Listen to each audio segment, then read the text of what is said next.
Hari ini kita akan melihat mengenai di manakah setan-setan bersembunyi, ya. Dan materi ini untuk melihat alam spiritual di sekitar saudara, sehingga saudara tidak terjebak, tidak dikelabui, tidak masuk di dalam perangkap daripada setan-setan. Ini berbahaya sekali. Kelihatannya normal-normal saja, akan tetapi sebetulnya yang terjadi adalah sebaliknya, yaitu ada rencana setan yang untuk menjegal, ya, ini belum menjatuhkan loh, baru menjegal, ya, mencoba memasang perangkap di depan saudara sehingga saudara tidak aware, ya, tidak apa itu namanya, tidak hati-hati, ya, saudara tidak awas begitu ya, dan akhirnya jatuh, saudara. Ya, jadi ini bahayanya itu ada di sana. Ya, bahayanya ada di sana. Nah, kita sudah mempelajari mengenai Wahyu Fatsal yang ke-12, ya. Dan di dalam pengajaran mengenai Wahyu 12 itu saya sudah ungkapkan bahwa ada pergerakan ekor daripada sinaga, ya, untuk menjatuhkan sepertiga bintang. Seringkali ayat itu diambil sebagai referensi bahwa malaikat-malaikat yang jatuh di Syamayim itu jumlahnya sepertiga. Ya, tidak ada bukti yang jelas atau ayat yang jelas yang menyatakannya seperti itu. Ya, jadi ayat ini hanya sebagai ayat asumsi saja jika diambil, ya, maknanya yaitu bahwa sepertiga dari malaikat-malaikat yang ada di Syamayim itu jatuh. Itu hanya asumsi saja. Akan tetapi sebetulnya terlihat jelas kalau ayat ini digabungkan dengan ayat di kitab Daniel. Siapakah bintang-bintang itu? Ya, yang tidak lain adalah manusia-manusia Elohim, ya, yang bercahaya di hadapan Bapa Yahweh. Dan inilah yang menjadi target daripada Satan di zaman akhir ini, ya, di zaman akhir ini. Ya, jadi penguraian mengenai ayat Daniel 12 mengenai ekor sinaga ini akan sangat tepat sekali kalau kita bisa melihatnya dari sudut pandang yang jelas, yaitu bintang-bintang itu adalah manusia-manusia Elohim yang sudah bercahaya di Syamayim, maksudnya sebelum rapture, tapi dijatuhkan oleh setan. Dan ini juga merepresentasi daripada 5 gadis yang bodoh. Ya, ini 5 gadis yang bodoh. Nah, masalahnya apakah kita mau terseret dengan ekor naga? Ya. Dan siapa yang mau dijebak sama setan? Ya. Saya tidak mau, Saudara. Ya, saya tidak mau. Karena mengerikan sekali, ya. Ya, oke, sebentar ya.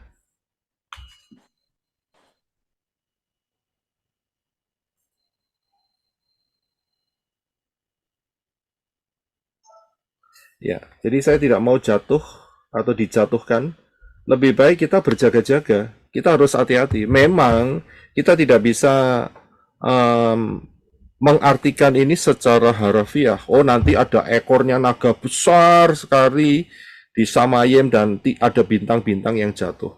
Ya, tidak demikian, saudara. Ya, bukan itu maknanya. Kita harus bisa mengambil, ya, satu gambaran dan kita harus bisa melihatnya dari sudut pandang yang sesuai dengan dafar Elohim, kacamatanya Bapak Yahweh, mengenai makna-makna yang tersembunyi. Ya, jadi inilah ekor naga itu adalah cara siasat setan di zaman akhir ini. Ini senjata terakhir sebelum rapture terjadi, saudara. Ya, sebelum rapture terjadi. Untuk menjatuhkan daripada manusia-manusia Elohim, anak-anak Bapa Yahweh, ya, supaya mereka tidak rapture. Nah, sekarang masalahnya bagaimana caranya supaya tidak terseret dengan ekor daripada naga ini. Ya, itu kan penting kan? Ya, bagaimana caranya supaya tidak terjebak di dalam jebakan-jebakan setan yang tidak kelihatan. Jebakan setan ini tidak kasar, saudara. Kalau yang kasar-kasar itu kita sudah melampaui, ya. Kita sudah lewat. Ya, misalnya contohnya lemak ikan, ya, atau martabak dan sebagainya, pro setan dan sebagainya. Itu Kita sudah lewat semua itu. Ya, kita sudah tahu kebenaran yang pastinya itu. Ya, jadi kalau setan mau menjebak pakai itu untuk ngajak kita misalnya, ayo kita Natalan lagi, ya wis pasti tidak mempan, pasti tidak mempan, ya kan? Karena kita sudah punya pemahaman yang dalam, yang terbangun. Nah, caranya setan ya pasti tidak pakai cara seperti itu, saudara. Ya, dia pakai cara yang lain, begitu. Nah, ini yang harus kita waspadai. Saudara dan saya harus waspadai. Ya, selama di dalam perjalanan menuju rapture kita harus waspada. Nanti kalau sudah rapture selesai ceritanya, saudara. Kita sudah pakai tubuh kemuliaan, kita nggak jatuh lagi. Selesai, pertempuran ini selesai. Tubuh ini sudah digantikan dengan tubuh kemuliaan, tubuh fisik ini. Tapi selama kita ada di dalam tubuh fisik ini yang menuju ke rapture, ini yang harus saudara dan saya sangat-sangat perhatikan sekali.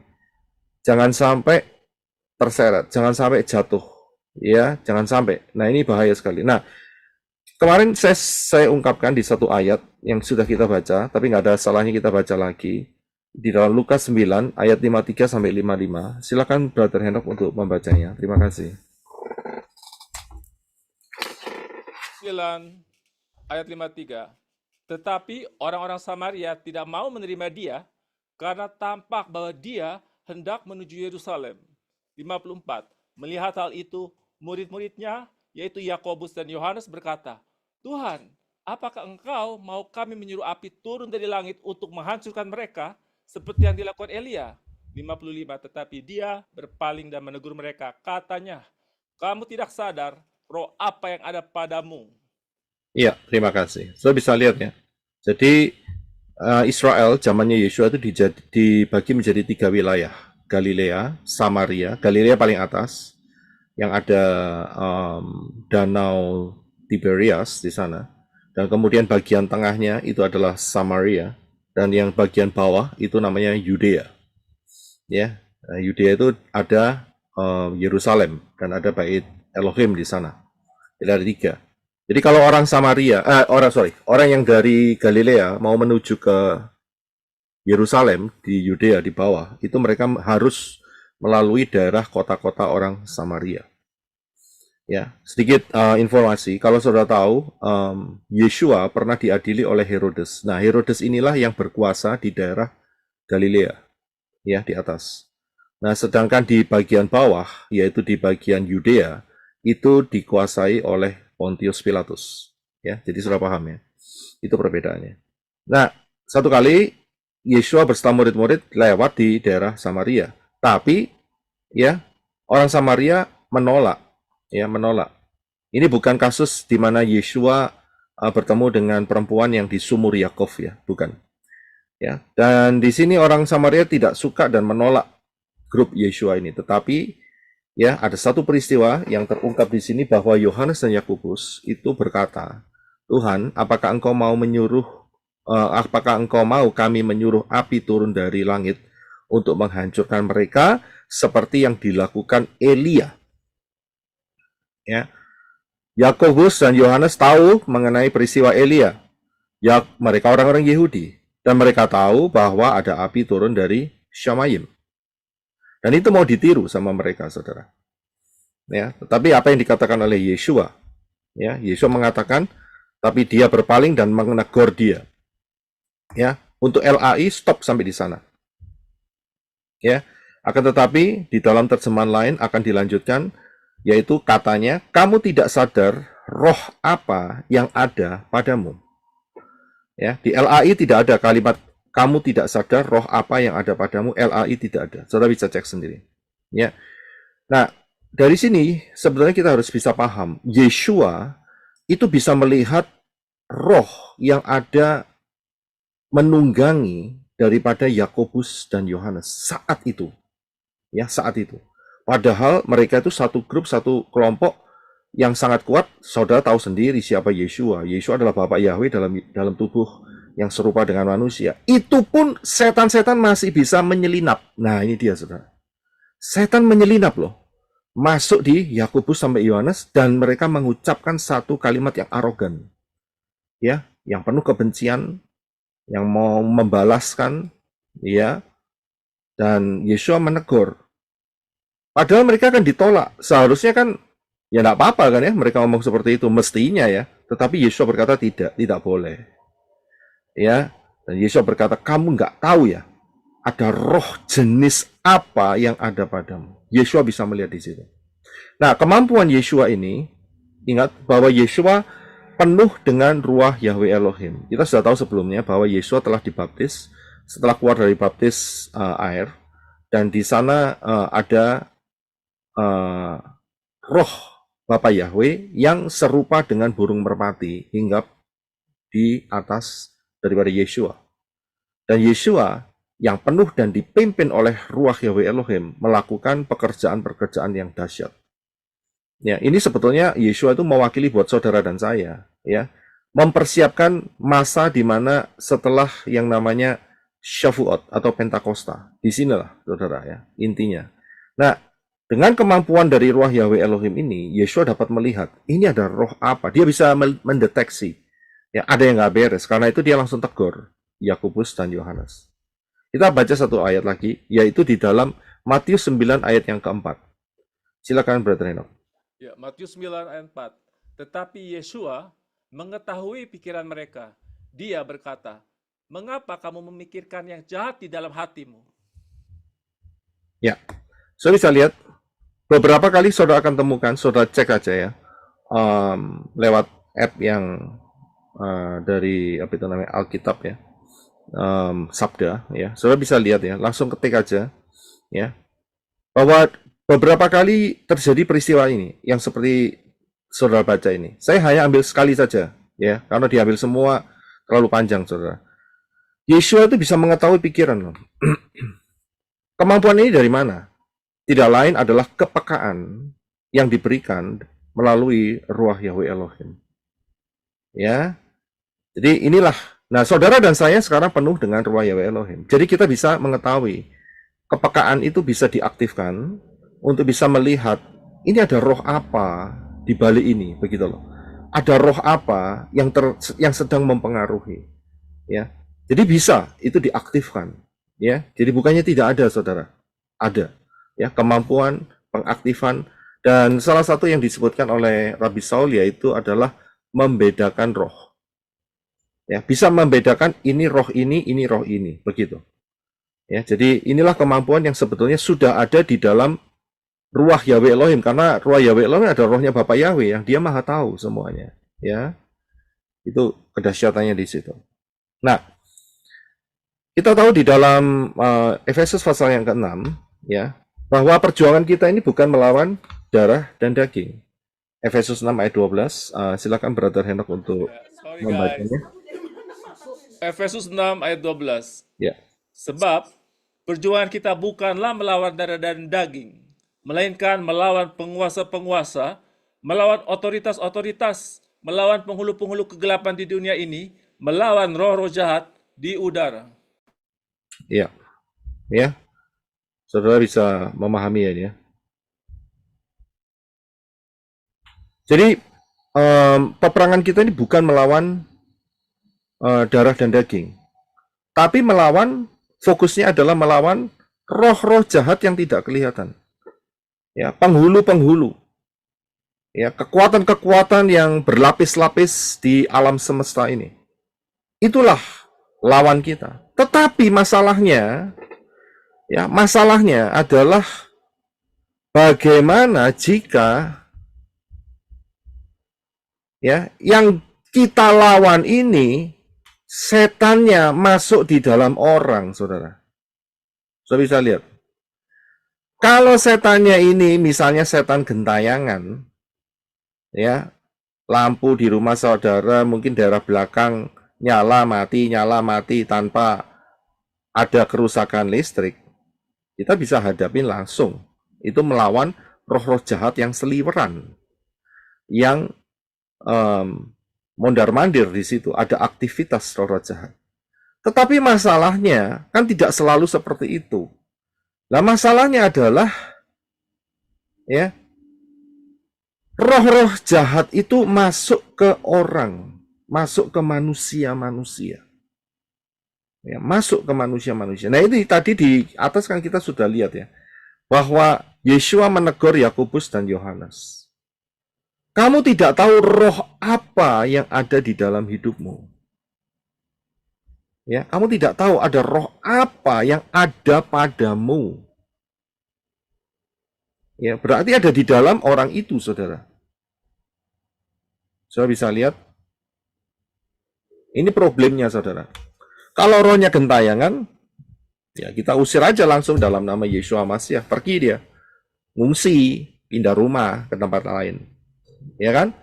Tapi kalau rohnya ini masuk ke dalam seseorang, ini problem. Ya, bagaimana caranya? Nah, kita harus seperti apa yang dilakukan oleh Yeshua, yaitu bisa mendeteksi. Radar spiritual saudara harus menyala, saudara. Ya, untuk bisa mendeteksi yang namanya serangan-serangan roh-roh jahat. Ya, melalui yaitu dia, setan-setan yang menggunakan manusia. Radar saudara harus jalan, saudara. Saudara bisa lihat, untuk bisa menangkis, untuk bisa mengalahkan. Iron Dome, saudara. Tahu ya Iron Dome? Siapa yang di sini tahu Iron Dome? Kalau saudara tahu pertahanannya Israel sekarang untuk melawan daripada rudal-rudal atau serangan-serangan drone, ya, dan hari ini adalah Iran sudah menyatakan perang, mengirimkan ratusan drone. Ya, tadi pagi saya melihat kabarnya dan intens sekali. Ya, itu dikirim dari Iran untuk dijatuhkan di daerah Israel, dibom. Nah, Israel mempunyai pertahanan yaitu Iron Dome. Ya, untuk mendeteksi kalau ada pesawat-pesawat tanpa awak ataupun rudal-rudal yang mencoba untuk masuk ke dalam wilayah Israel. Ya kan? Nah, itu harus diaktifkan. Ya, begitu pula dengan saudara dan saya juga. Untuk bisa mengaktifkan Iron Dome ini, saudara. Supaya kita nggak kena serang dan mengalami kerugian. Amin. Karena itu, ayo kita doa sebentar ya. Untuk mengaktifkan ya. Spiritual eye activation ya, supaya kita bisa aktif. Saya akan berdoa. Saudara akan angkat tangan ya. Yang pakai kacamata saudara lepas, karena nanti anointingnya masuk ke kacamata saudara, tidak ke mata saudara, ya kan, mendal nanti ceritanya begitu ya. Nanti kacamatanya diurapi, setiap kali pakai kacamata baru bisa mendeteksi. Nah, kalau kacamatanya ketinggalan, saudara, kacamatanya hilang, bingung, nggak bisa mendeteksi. Ya, oke. Saudara angkat tangan, saudara aminkan saja, saya akan berdoa. Bapak Yahweh dalam Yeshua HaMashiach, terima kasih atas anugerah-Mu. Saya mohonkan di dalam nama Yeshua HaMashiach, kuasa roh Yahweh Elohim, turun atas setiap tangan-tangan yang diangkat, memberkati dengan pengurapan, anointing, untuk dapat diaktifkan di dalam nama Yeshua HaMashiach.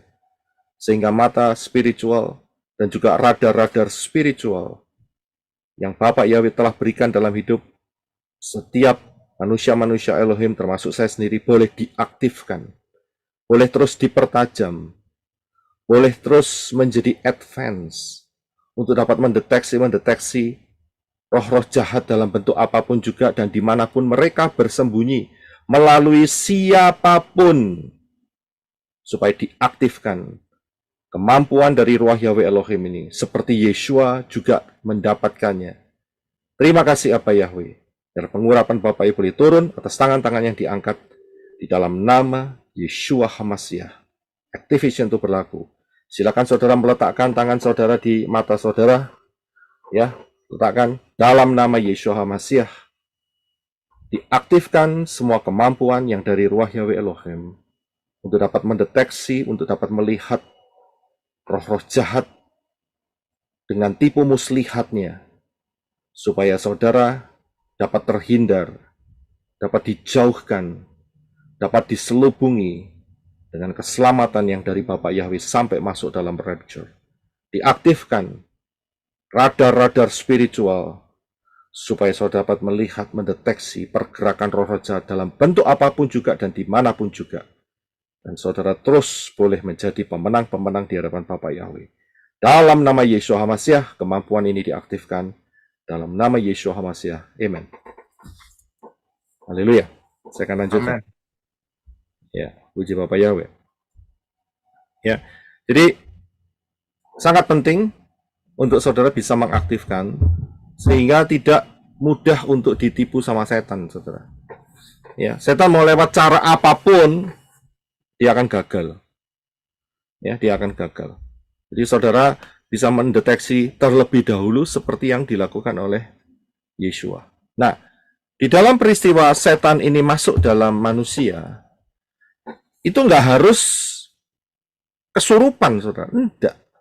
Ya, tidak harus kesurupan. Daftar Elohim sudah menjelaskan. Ada jenis-jenis yang bikin orang kesurupan. Tapi ada yang tidak, saudara. Ya, tapi setan masuk, saudara, di orang itu.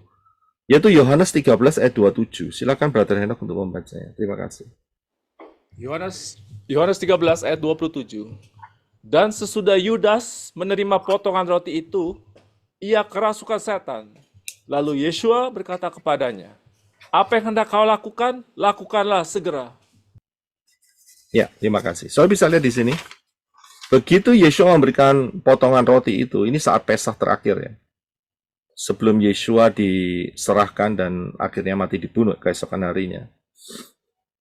Yudas menerima roti itu, Yehuda ya namanya. Yehuda menerima roti itu. Dan dia langsung kerasukan setan. Tapi Yudas saat itu tidak mulutnya berbusa-busa, saudara, tidak. Dia tidak berteriak-teriak seperti orang gila Gadara atau Gerasa itu, tidak. Tambah, dia mantap dengan rencananya untuk menerima 30 keping perak menjual Yeshua. Saudara bisa lihat. Yudas sendiri tidak memahami, tidak terasa, dia hanya pikirkan aku akan dapat 30 keping perak. Tapi di sisi Yohanes, dia lihat Yudas kerasukan setan. Karena itu dia tulis, Yudas kerasukan setan. Ya, nggak ada manifestasi, nggak ada. Dia cuma keluar begitu aja. Dan orang-orang yang lain, yang duduknya tidak berdekatan dengan Yeshua dan Yohanes, mereka menyangka bahwa Yeshua sedang menyuruh Yudas untuk membeli sesuatu hal. Mungkin ada yang kurang. Itu diceritakan di ayat-ayat yang lain.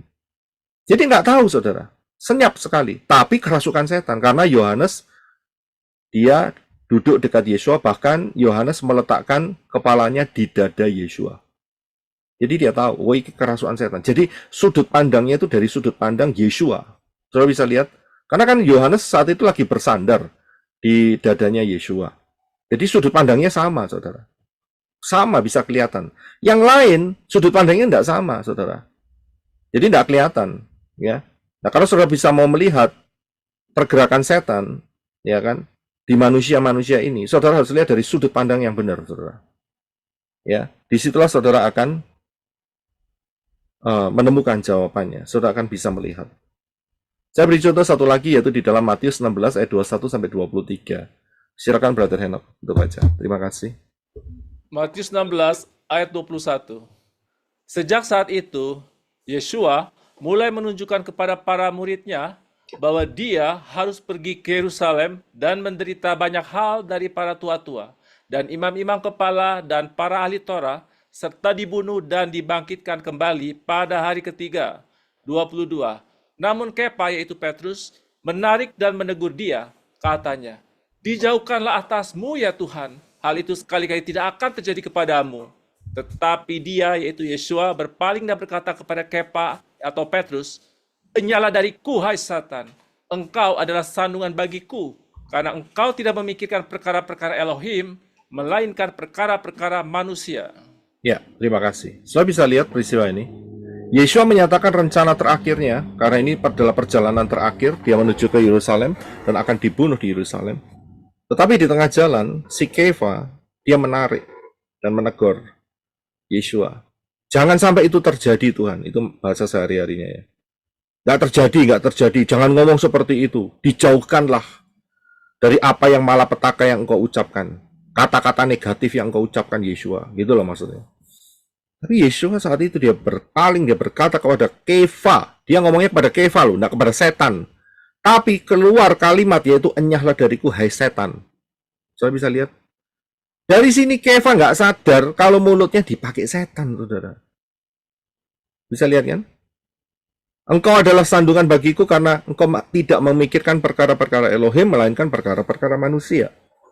Saudara bisa lihat, Kefa kaget, saya yakin pasti kaget ya. Ya, tapi nggak sakit hati untungnya, begitu loh saudara. Ya kan? Dikatakan, setan engkau, pergi engkau dari aku. Engkau batu sandungan. Apa gak kaget saudara? Ngasih ide bagus, dikatain setan saudara. Coba bayangin saudara. Ya, idenya bagus saudara. Jangan sampai Yeshua ini mati, dibunuh. Ya kan?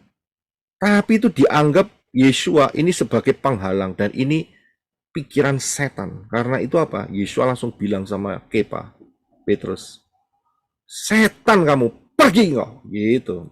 Iya kan? Untung si Kepa nggak jantungan gitu aja. Iya kan? Nggak tahu kalau hari ini ya. Ya, hari ini langsung check out dari pelayanan Menora. Ya kan? Check out. Emangnya cuman pelayanan Menora aja. Ya kan? Nah gitu kan. Pikirannya kan gitu. Tapi ingat saat ini, Kepa tidak keluar, saudara. Ya, bahkan Kepa kita bisa lihat dia sangat mengasihi Yeshua sampai hari matinya, sampai di kayu salib, disalib dengan terbalik. Ya, itu Kepa. Walaupun dia dikata-katai setan oleh Yeshua. Ya. Jadi di sini kita bisa melihat bagaimana pergerakan setan masuk dalam manusia tanpa disadari. Ya, paham ya di sini ya. Nah, Ibu Fang Fang itu dalam mendidik Angel dan Elizabeth, ya, dia selalu mengatakan memperlihatkan kehidupan ini bagaimana. Dan itu ditanam sama anak-anak saya itu sejak kecil dan berulang-ulang, ya. Dan dia selalu mengatakan juga, kamu harus benci dosanya, tapi jangan benci manusianya. Tapi juga kamu jangan terhasut dengan manusianya, begitu. Ya, bencilah dosanya, tapi bukan manusianya. Tapi kalau manusianya itu mencoba untuk menghasut, kamu jangan terhasut, begitu loh. Jangan ikut. Jadi harus ada tembok, harus ada boundary, harus ada pagar, ya, supaya tidak tertular dengan dosanya. Ini bahaya sekali, saudara. Tertular dengan dosa ini. Itulah yang disebut sebagai transferring roh. Ya, dan ini berulang-ulang. Saudara ngerti sendirilah. Di Amerika ini, ya, saya sempat sedikit berbincang-bincang dengan Ibu Adasa Fang Fang sebelum Angel lahir saat itu. Ngeliat, ya, remaja-remaja, ya, di Los Angeles ini, di Amerika ini, waduh, saya pikir gawat nih, saya pikir. Kenapa? Karena seenaknya sendiri kalau pacaran, saudara. Di tengah jalan cium-ciuman begitu ya. Wah, gelut nggak karu-karuan. Saya pikir, waduh, mateng ini. Gimana ini anak-anak? Ya kan? Tapi singkat cerita, di dalam mendidik, ya, saya sering juga ngomong sama mereka. Tapi Ibu Adasa Fang Fang jauh lebih sering. Ya, saya ngomong sama mereka, lihat, kalau ada orang cium-ciuman di tengah jalan, jangan kamu pernah meniru mereka. Ya, itu malu. Ya, itu jahat di hadapan Tuhan. Ya, itu menjijikkan, tidak boleh. Dan kemudian saya juga tanamin masalah rokok, obat-obatan, alkohol. Begitu mereka mulai mengerti ya, saya tanamin seperti itu. Dan saya juga tanamin begitu mereka agak sedikit besar lagi, yaitu mengenai laki dengan laki, perempuan dengan perempuan. Saya tanamin di situ. Ya, karena apa? Saudara tahu di LA ini ada kantong-kantong LGBT, saudara. Ya, ada kantong-kantongnya. Salah satunya itu daerah West Hollywood, sedikit dekatnya Beverly Hills sana. Wes, macam-macam, saudara. Lah ini kalau anak-anak lihat kayak gitu kan racun ini ceritanya. Belum lagi nanti ada televisi lagi, belum lagi ada teman-temannya lagi, belum lagi guru-gurunya lagi. Wah, racun ini masuk. Ya, karena itu di rumah ya kita ajarin itu. Kita ajarin terus untuk supaya tidak meniru seperti cara hidup mereka. Ingat Syamayim, ingat sorga. Ya, dulu nggak ngerti Syamayim, sorga. Ingat sorga. Hidup ini kekal. Jangan sampai masuk neraka. Ya kan? Saat itu pengenalan mengenai rapture masih terbatas.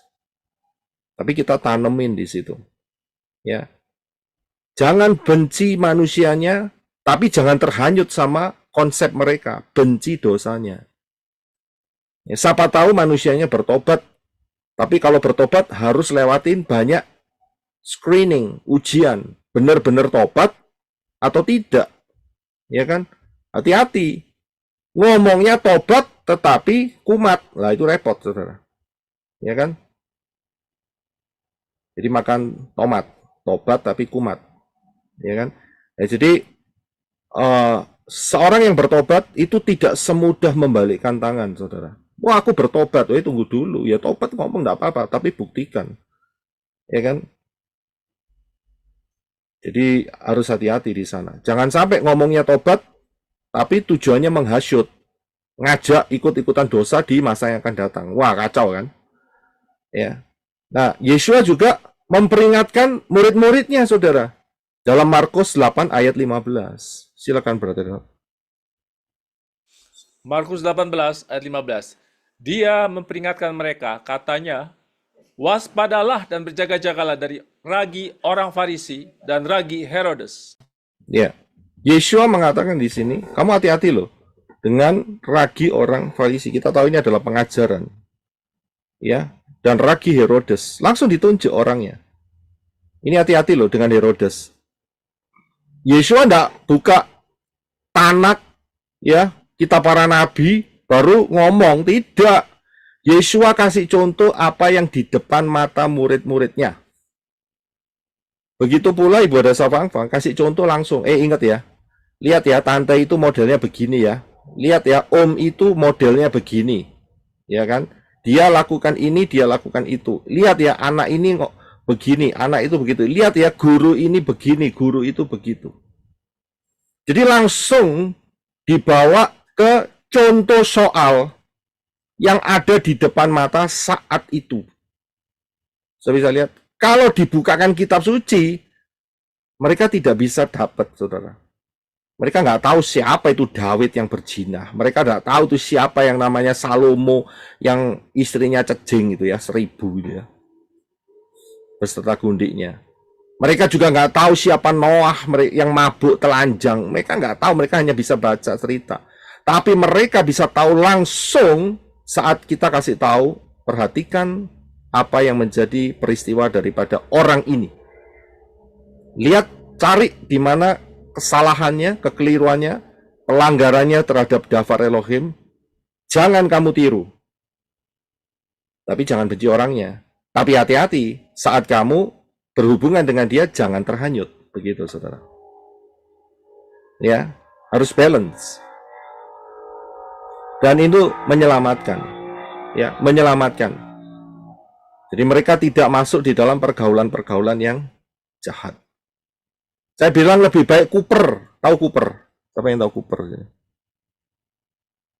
Kurang pergaulan, Pak. Ya. Cooper, terima kasih. Kurang pergaulan. Daripada banyak bergaul, tapi mencelakakan diri sendiri. Lebih baik sedikit teman, tapi berteman dengan Ruah Yahweh Elohim. Dengan Bapak Yahweh dalam Yesua. Itu jauh lebih baik. Ya. Sedikit teman saja. Ya. Cooper, banyak teman. Ya, kita tahu ya, ada orang-orang yang tertentu. Ya. Yang membiarkan anaknya supaya bergaul dengan seluas-luasnya. Tahu apa yang terjadi? Kena drugs, saudara. Keluar masuk penjara dan akhirnya anak itu mati masa mudanya. Apa untungnya sekarang? Jauh sebelum saya ministry, saya juga dapat pengalaman. Ada seorang yang saat itu, ya saya bukan dibuat ya, saya disuruh sharing kecil-kecilan lah. Dan ada satu orang pemuda ngomong sama saya terikat dengan marijuana. Bukan marijuana ya. Nek marijuana itu bentuknya daun ya. Yang bentuknya bubuk putih-putih yang dihisap itu apa ya? Heroin Sabu. kali ya, Pak. Heroin. Ya, terima kasih. Terus dia cerita sendiri. Saya waktu itu pulang ke Indo. Ini di Amerika ya saya. Dia bilang saya pulang ke Indo, kemudian saya diajak teman ke klub, night club. Saya nggak tahu itu teman baik saya. Dia ke restroom, dia ke WC ya. Dan kemudian sejak saat itu saya sadar bahwa minuman saya, sedotannya, itu di tengahnya, itu dikasih heroin. Jadi saat saya minum, heroinnya masuk. Dan dia kecanduan sampai saat itu. Saya bisa lihat betapa jahatnya manusia. Jahat sekali. Ya, melalui pergaulan, saudara. Apa untungnya sekarang? Saya bisa lihat anak-anak saya diajari sama maminya jangan ke pesta. Ya, pesta di sini ada dark side-nya, saudara. Sisi gelapnya, saudara. Jangan sampai cuman belain pesta cuman sekali semalam, tapi nanti nyeselnya seumur hidup. Dan dia nggak pesta. Terselamatkan nggak? Terselamatkan. Siapa yang terberkati? Yang mengikuti nasihat Ibu Fang dengan baik. Saya bisa lihat. Tapi ada berapa banyak ya orang mengumbar anak-anaknya. Nyesel kan? Habis ya. Ya jadi hati-hati ya dalam masalah ini. Dan juga saudara harus memperhatikan yaitu tudung. Karena di dalam tudung seperti yang minggu lalu saya sudah ungkapkan, itu ada yang namanya transfer spirit, saudara. Di dalam tudung ini bisa mentransferkan spirit-spirit dan bisa bermanifestasi dalam banyak bentuk. Ini bahaya sekali, saudara. Ya, bahaya sekali. Inilah cara setan. Disinilah setan-setan itu bersembunyi lewat teman, ya, lewat pengajaran. Ya, kita supaya kita bisa mendeteksi, karena Iron Dome saudara kan sudah diaktifkan tadi. Ya, kita bisa mendeteksi, jangan sampai masuk di dalam jebakan setan ini. Gara-gara apa? Gara-gara Iron Dome saudara, radar Iron Dome saudara tidak aktif. Ya, saat tidak aktif bisa terobos, rugi. Ya. Nah, saya tampilkan di depan saudara ada dua macam bakso. Ya, saya yakin semua suka bakso, saya juga suka bakso. Yang sebelah kiri itu walaupun mangkoknya kecil enak, tapi yang sebelah kanan itu tidak enak. Ini dari dua restoran yang berbeda. Saat saya mengatakan yang ini tidak enak, apakah itu menghakimi? Tidak. Ya, kita bisa lihat tidak. Ataukah saya berkata yang ini yang enak, restoran ini yang enak? Apakah saya menghakimi? Juga tidak. Saya bisa lihat. Ya. Itu kan opini saya yang menyatakan bahwa ini enak dan ini tidak enak. Dan itu nanti dikumpulkan dengan orang banyak. Itu kalau sekuler ya, kalau di luar sana. Perhatikan buah durian ini. Yang sebelah kiri enak, pohon ini menghasilkan buah durian yang enak, dan yang sebelah kanan menghasilkan buah durian yang kita petik, ternyata tidak enak. Kalau kita ngomong, ini yang kanan ini ya, ini nggak enak loh. Ada orang yang kita bawa untuk cari durian misalnya. Ini yang model kayak gini nggak enak. Menghakimi tidak? Menghakimi. Menghakimi. Ini nggak enak ini pohonnya seperti ini. Tapi yang sebelah kiri, ini yang enak ini. Menghakimi nggak? Menghakimi, Pak. Menunjukkan. Tidak. Menunjukkan. Kan belum merasakan, Pak. Tidak, Pak. Oh, enggak. Dua-duanya sudah diicipin dulu. Dari dua-dua Tidak, Pak, tidak diicipin. menghakimi. Oh tidak Pak kalau itu. Ya Kalau itu udah, tidak Pak. dua-dua udah diicipin. Kita udah icipin dulu. Ini enak, ini tidak enak. Berdasarkan icipan kita. Kemudian ada orang yang datang kepada kita. Tolong bawa saya ke ladang durian. Ya, perkebunan durian. Terus kita ngomong, yang ini tidak enak, yang ini enak. Menghakimi tidak? Tidak. Tidak. Tidak, Pak. Memberitahukan bahwa itu tidak enak. Nah, kita akan lihat dari KBBI. Ya. Jadi kata menghakimi itu dari kata hakim. Dan dijelaskan di Kamus Besar Bahasa Indonesia, ya, itu adalah mengadili atau berlaku sebagai hakim. Ya, itulah yang disebut sebagai menghakimi. Sebagai contoh, penduduk mengerti bahwa mereka tidak boleh menghakimi sendiri pencopet yang tertangkap itu. Tidak boleh, saudara.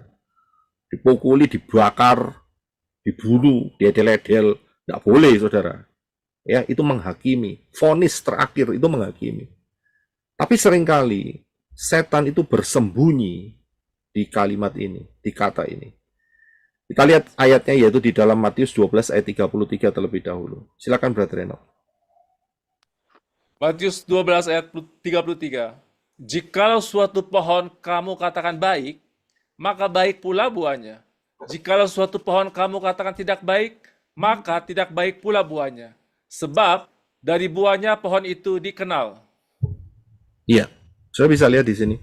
Yeshua mengatakan, ya, ini pohon baik, ini pohon tidak baik. Untuk mengenali buah daripada pohon ini, jenis baik atau jenis tidak baik. Ya. Jadi menentukan, oh ini pengajaran baik, ini pengajaran tidak baik, itu bukan menghakimi. Saudara. Oh ini orang baik, ini orang tidak baik, dalam motif saat itu, ya itu bukan menghakimi. Tapi setan bersembunyi di balik kata menghakimi. Saya bisa lihat di sini. Ya. Bisa paham ya? Jangan sampai kita ketipu, kemakan. Oh, kamu menghakimi nih. Minggu lalu bercerita mengenai tudung, kamu menghakimi. Tidak. Saya tidak menghakimi dalam hal itu. Ngomong saya juga bukan hakim. Bisa lihat? Kita hanya melihat buah-buahnya saja. Dari situlah kita kasih tahu. Ya seperti pohon durian tadi, saudara. Kemudian, setan juga bersembunyi di sini, saudara. Mana yang benar? Toleransi agama atau toleransi umat beragama? Umat ya Pak? Toleransi umat beragama, Pak. Yang betul adalah toleransi umat beragama. Ya boleh-boleh saja kalau orang itu beragama Islam, beragama Kristen, Katolik, Buddha, Hindu, atau tidak beragama sekalipun ya terserah dia. Itu kan hak mereka. Ya kita toleransi saja. Ya kalau mereka nggak mau percaya Bapak Yahweh, ya terserah kamu, begitu loh. Tetapi kalau agama itu tidak bisa ditoleransi, saudara. Nggak bisa dicampur aduk. Saya bisa lihat agama atau kepercayaan ya. Jadi kepercayaan iman kita tidak bisa dicampur dengan Yunani, saudara. Ya. Kita boleh mengizinkan orang dalam arti secara sekuler ya memang kalau mereka mau mengadakan perayaan-perayaan mereka punya perayaan ya silakan tapi kita nggak ikut-ikut. Saudara bisa lihat di situ ya. Nggak ikut-ikut. Itu hak mereka, itu urusan mereka, itu pilihan mereka dan itu diberikan oleh Bapak Yahweh selama mereka hidup. Itu nanti urusannya sendiri dengan Bapak Yahweh. Tapi buat kita, iman kita tidak akan toleransi dengan yang lain. Ya, bisa dipahami. Nah, seringkali setan juga bersembunyi, saudara. Ya, bersembunyi di balik kata toleransi. Ya, dan masuknya melalui siapa? Melalui keluarga, melalui suami, melalui istri, melalui anak-anak, orang tua, dan sebagainya. Ya. Nah, setan juga seringkali bersembunyi di balik kata fitnah. Ya, kata fitnah. Fitnah ini adalah mengucapkan kalimat-kalimat yang tidak benar terhadap seseorang. Ya. Peristiwa tudung minggu lalu saya dikata-katai fitnah, saudara. Padahal kata fitnah itu sendiri mengandung arti menyebarkan kebohongan. Aneh, saya pikir gitu. Karena itu saya harus nyatakan kembali bahwa apa yang saya ungkapkan di dalam tudung itu bukan fitnah. Saya boleh meresponi karena itu hak saya untuk meresponi supaya yang di luar sana tidak terkecoh dengan kata fitnah. Karena itu saya nyatakan, disinilah setan-setan bersembunyi. Saya bisa lihat, saya dapat WA, bukan saya dapat WA ya, saya dapat copy WA. Ya, dan copy WA ini dari Nino. Ya, dari Nino. Saya akan bacakan sendiri aja. Ya, yang dikirimkan entah menyebar sampai di mana. Entah menyebar ya, karena kita nggak bisa mendeteksi. Udah di copy, disebar copy, sebar copy, sebar copy. Siapa yang bisa mendeteksi?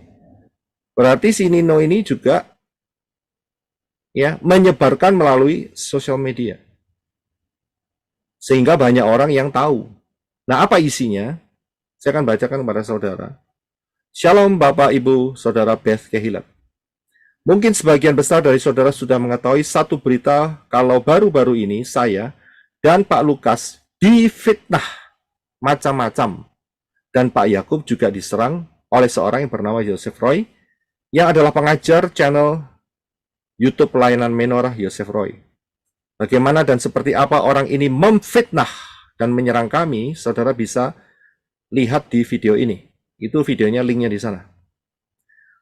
Dikatakan, ya, sebetulnya serangan Pak Joseph Roy kepada kami ini berawal dari video tanggapan saya dan Pak Lukas. Tidak ada lain yang menanggapin video itu, yaitu Pak Lukas dan Pak Nino. Ya, yang lain tidak ada. Jadi hanya dua orang ini saja.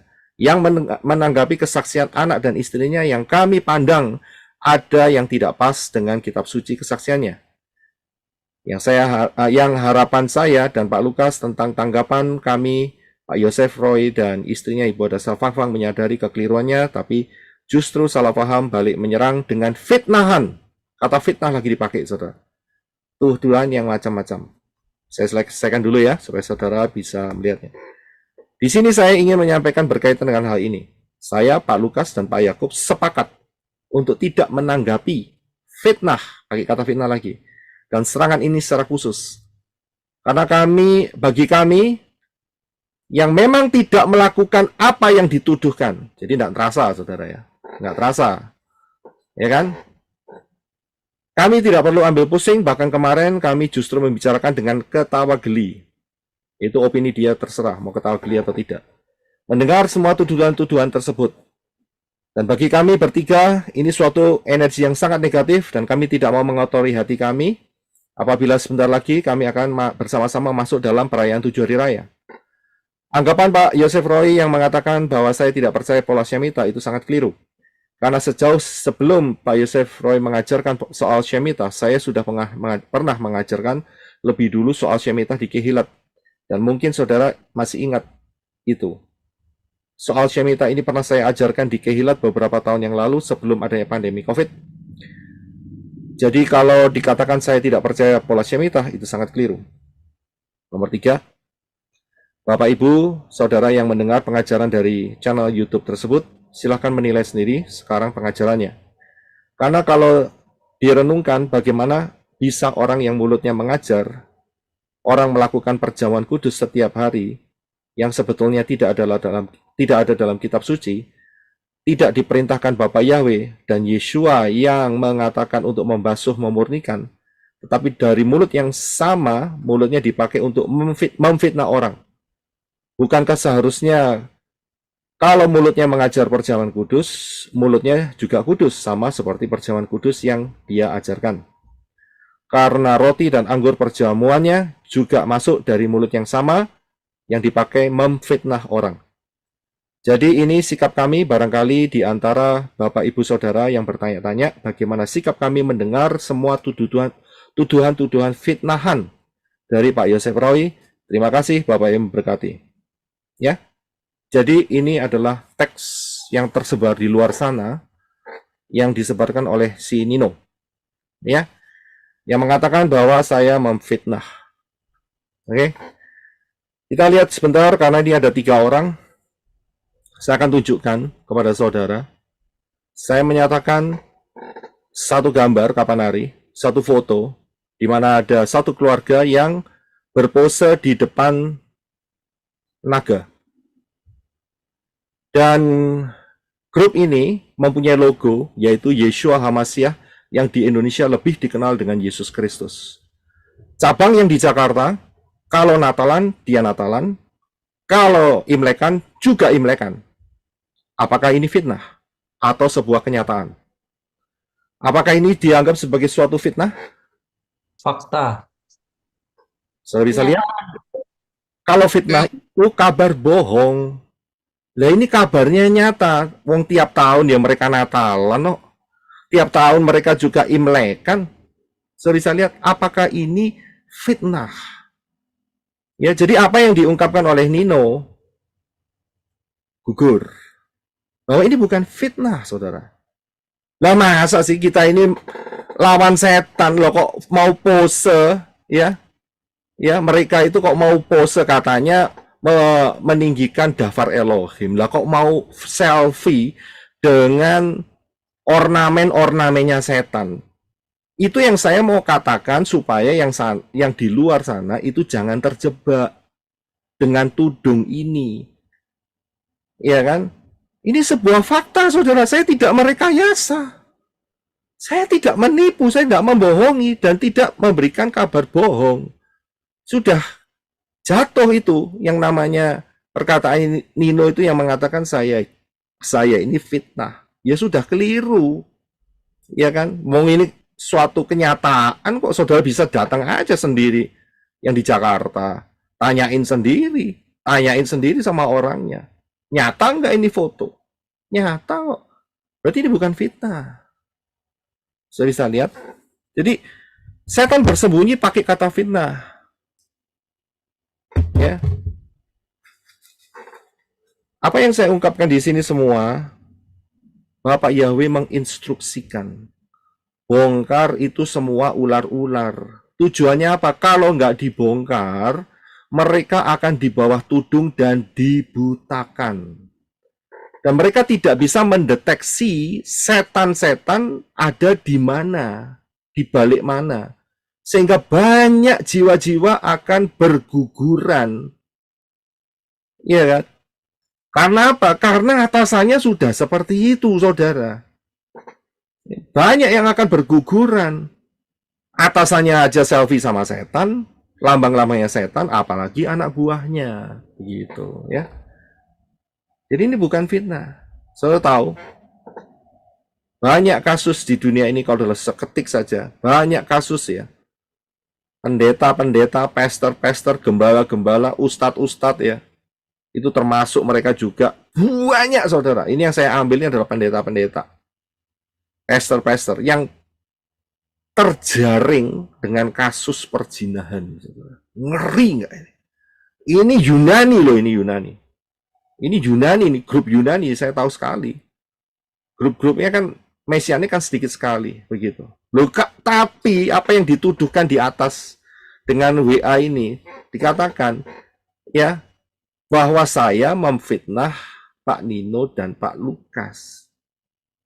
Saya bisa lihat, lawang saya sudah jelaskan ya apa yang di dalam tudung itu, bahwa si ABG itu sudah ngomong sendiri terbuka ada hubungan ya dengan petinggi Magelang. Jelas ada saksinya, Ibu ada Safang Lempas ada di situ. Apakah ini fitnah? Yo tidak, saya bilang. Saya bisa lihat ini bukan fitnah. Loh, orangnya sendiri ngaku kok ngomong fitnah. Ya. Tapi kalau WA ini udah tersebar, entah sampai jauh di mana, dan orang itu tidak paham, mereka akan terbangun suatu image asumsi bahwa saya ini memfitnah Pak Lukas, memfitnah Pak Nino, memfitnah Pak Yakub Sulistyo. Padahal ini sebuah realita. Bagaimana ini bisa dianggap sebagai fitnah? Saya bisa lihat setan masuk di dalam kata fitnah. Ya, saudara bisa memahami ini. Satu kata yang bisa dipakai untuk menyerang, membalikkan sebuah kondisi yang mau ditutupi dengan kata fitnah. Yang mereka lakukan ini adalah benar yang perempuan ngaku sendiri, nggak tak tanyai, saya juga nggak dengar dari orang lain, si ABG ini. Bisa diomong fitnah. Saya bisa lihat. Sayang sekali ya, kalau saya bisa melihat ya.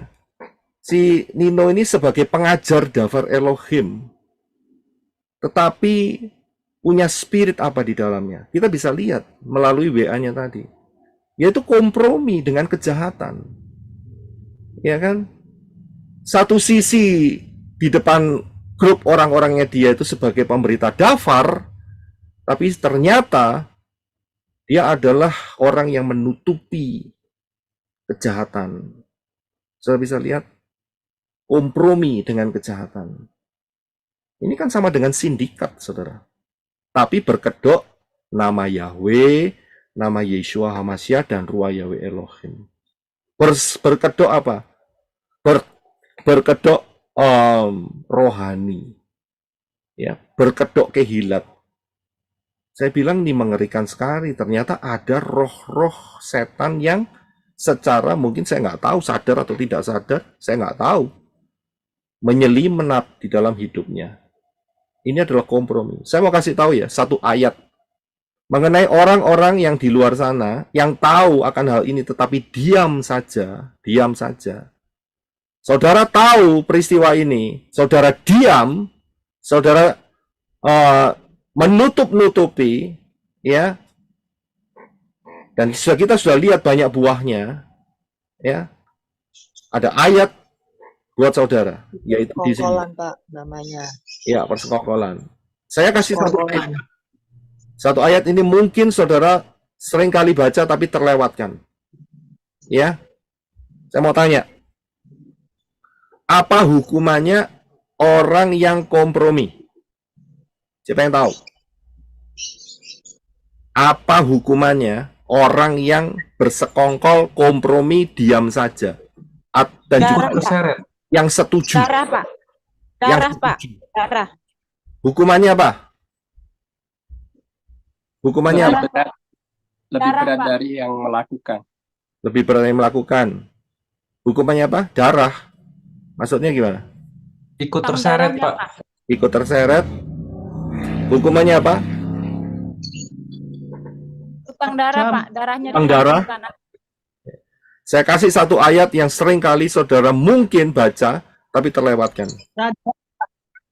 Yaitu di dalam kitab Roma. Ya, kita mute semua terlebih dahulu ya. Roma 1 ayat 32. Silakan Brother Reno.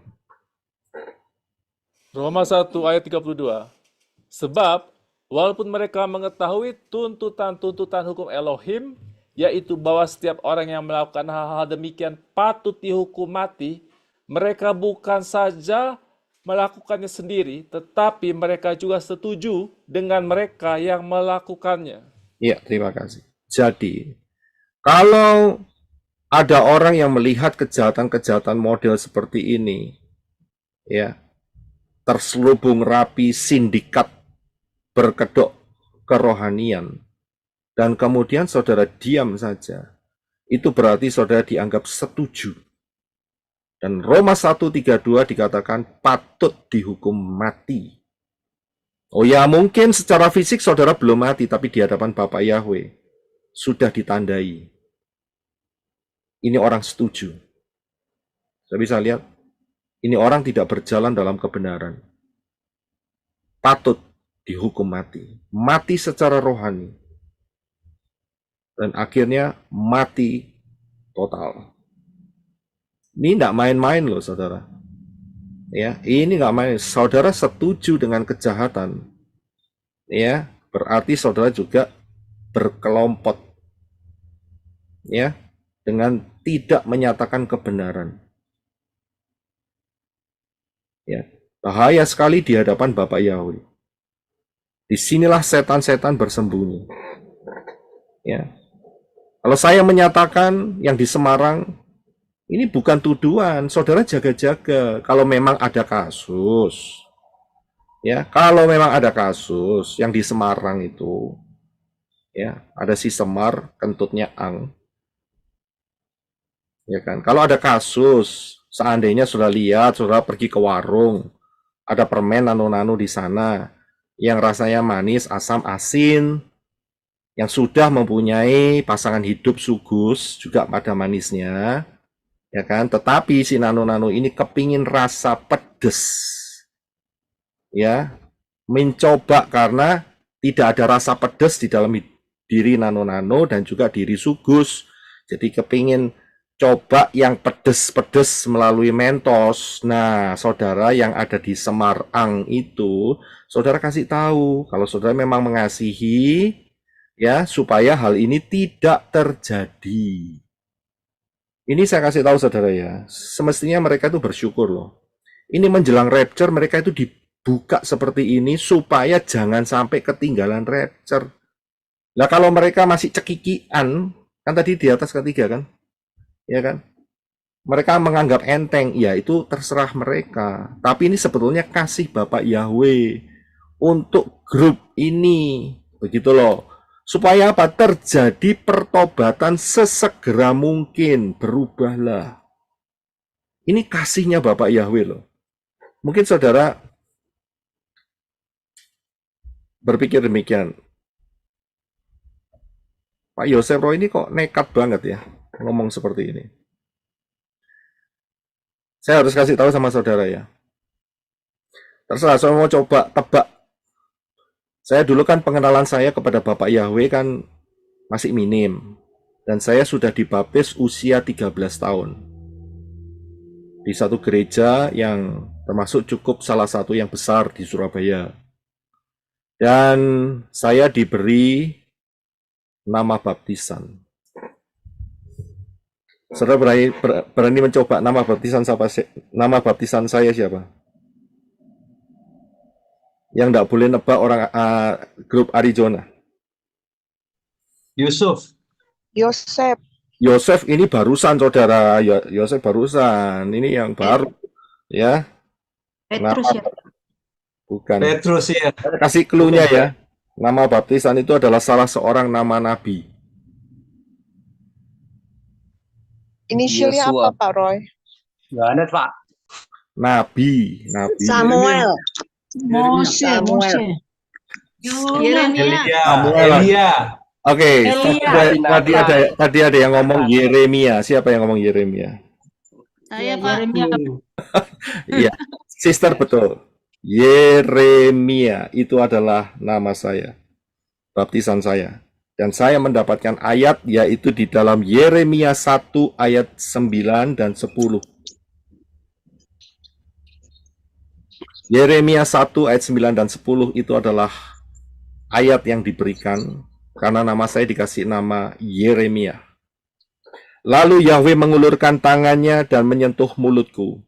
Kemudian Yahweh berfirman kepadaku, sesungguhnya aku telah menaruh firmanku di mulutmu.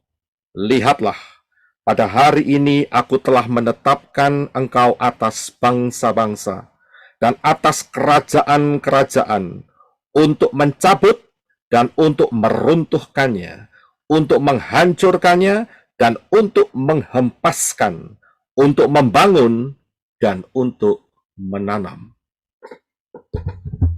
Jadi kalau saya pikir ini Pak Yosef Roy kok nekat begitu, ternyata saudara belum tahu sejarahnya. Bapak Yahweh inilah yang menyatakan semuanya ini karena kasih Bapak Yahweh, ya. Dan nama ini memang berkesan, Yeremia, ya, sangat berkesan. Karena apa? Kalimat-kalimat Bapak Yahweh dititipkan di mulut saya, ya. Nyatakan ini untuk membongkar ular-ular, ya. Bukan dari apa yang, ya, bukan dari apa yang saya mau ya Saya mau yang lain, tapi Bapak Yahweh sudah menaruh ini di mulut saya. Bongkar, sebetulnya ya kalau kita mikir yang positif, itu Bapak Yahweh mengasihi mereka loh. Ya, mumpung belum rapture ini, lang, cepat ambil kesempatan gitu loh bertobat. Ya, jangan sampai saat rapture terjadi, ketinggalan. Ya kan? Kan susah, saudara, kalau sampai terjadi seperti itu. Ya. Jadi kalau ada isu-isu seperti ini, tanggapilah dengan positif. Dengan hati seperti Daud, ya, saat ditegur oleh Nabi Nathan. Itu ditegurnya itu di muka umum, saudara. Bukan tersembunyi, bukan di pojok, mana itu namanya, dapur dan sebagainya. Tidak, itu di muka umum, banyak orang yang mendengar. Dan salah satu yang sakit hati tahu siapa? Yo, siapa yang sakit hati? Yang mau tes sebentar. Siapa yang sakit hati? Ahitofel. Ahitofel. Sakit hati. Kenapa sakit hati Ahitofel? Kenapa? Karena cucunya diambil dan cucu menantunya dibunuh. Iya, betul. Terima kasih. Ini jarang sekali yang bisa tahu ini. Ahitofel itu adalah kakeknya daripada Bathsheba. Saudara bisa lihat, Ahitofel itu kakeknya, dan Ahitofel ini tangan kanannya daripada Daud. Lah kok keluarga bagus-bagus diacak-acak gitu loh. Suaminya dibunuh, istrinya dijinahi lagi. Waduh. Dan apa yang terjadi? Akhirnya Ahitofel ujung-ujungnya singkat cerita dia bunuh diri. Aduh, mengerikan kan? Karena terjadi peristiwa pemberontakan Absalom. Ini Daud ini kan bikin malapetaka satu keluarga ini. Iya kan? Daud si pembawa malapetaka. Saya bisa lihat di sini. Ya, tragis, sangat tragis. Tapi saat Daud ditegur oleh Nabi Nathan, apakah Daud bilang, wah saya anggap enteng itu peristiwa tuduhan-tuduhan yang tidak pernah terjadi. Masa ngomong kayak gitu? Kayak surate si Nino ya. Lah ya enggak loh. Ya kan? Kita cekikian saja kita, loh ditegur firman Bapak Yahweh cekikian, gimana sih ini? Ya kan enggak tambah bertobat. Tapi ya terserahlah mereka lah. Ya, sudah bisa lihat di sini. Di mana hati pertobatannya itu, begitu loh. Ini kasih Bapak Yahweh loh buat mereka. Ya, supaya nggak terjadi nih, si nano-nano ini kepingin rasa pedes, begitu loh. Ya, biarlah dia tetap bersama Sugus untuk selama-lamanya. Ya, begitu loh. Ya. Nah, kalau kita lihat, ya, roh-roh apa saja yang kita bisa deteksi dari tudung ini. Yang pertama jelas roh mamon. Kedua jelas roh ikatan-ikatan addiction, rokok, ya, minuman keras dan sebagainya. Dan juga ada roh apa di baliknya? Ya kita sudah bisa melihat peristiwa ABG. Iya kan? Lawang gembala kok mangan domba, ya kan? Wah, saya pikir ini gawat nih. Spiritnya kacau. Ya mestinya kan ya di apa itu namanya, dinaungi, diayomi seperti begitu loh. Ya, tetapi ternyata ceritanya beda, saudara. Nggak jauh beda dengan yang tadi saya tunjukkan pester-pester yang lainnya. Padahal Yunani. Ya, wah mengerikan sekali. Ada spirit perjinahan yang terselubung. Ada spirit Halloween. Pengajaran-pengajaran yang keliru, bakar kertas supaya dosanya diampuni. Spirit apa? Kita bisa lihat sebetulnya dari peristiwa ini. Disinilah setan-setan bersembunyi. Spirit pengajaran-pengajaran palsu. Kemudian ada lagi yang nanti kalau pembangunan bait suci ketiga berdiri, mereka akan siarah ikut beribadah di sana. Spirit apa? Dia tidak lain. Setan sudah masuk di kroni-kroninya ini, saudara. Ya, di anak cabangnya, ya kan? Di apa itu namanya? Ya, branch-branchnya ini, ya, akar-akarnya. Spirit anti Hamasiyah. Lah, wong sampai sekarang ini si Israel juga masih menolak Yeshua. Lah kok mau ibadah di bait suci ketiga nih gimana toh gitu loh. Kemudian ada spirit divorce. Kalau tidak sama-sama Bapak Yahweh, penyembah pengagung Bapak Yahweh boleh divorce. Spirit apa ini? Dan kemudian ada spirit nano-nano, spirit pedofil, penyembahan uang, they worship dollars, money. Ya, mengerikan. Kemudian spirit perempuan dengan perempuan, laki dengan laki. Ya. Jangan tutup mata yang di luar sana. Kalau sudah tahu spirit ini, saudara bisa mendeteksi. Saudara harus bisa menyalakan, meng-on-kan, yaitu Iron Dome saudara, radar Iron Dome saudara, di-on-kan. Jadi kita bisa lihat ada spirit apa di balik ini semua. Ya, dan saya mendengar coba dicek yang di sana. Kalau ada itu kasih tahu supaya dibetulin, kasih tahu dengan baik supaya mereka bertobat begitu loh. Ini nggak mau bertobat ya terserah, tapi paling enggak mereka sudah tahu. Karena rapture sudah nggak lama lagi.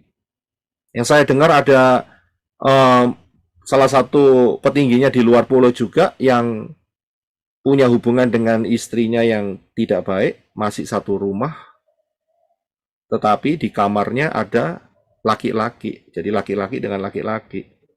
Waduh, ini melengkapi yang satu perempuan dengan perempuan, yang satu laki dengan laki.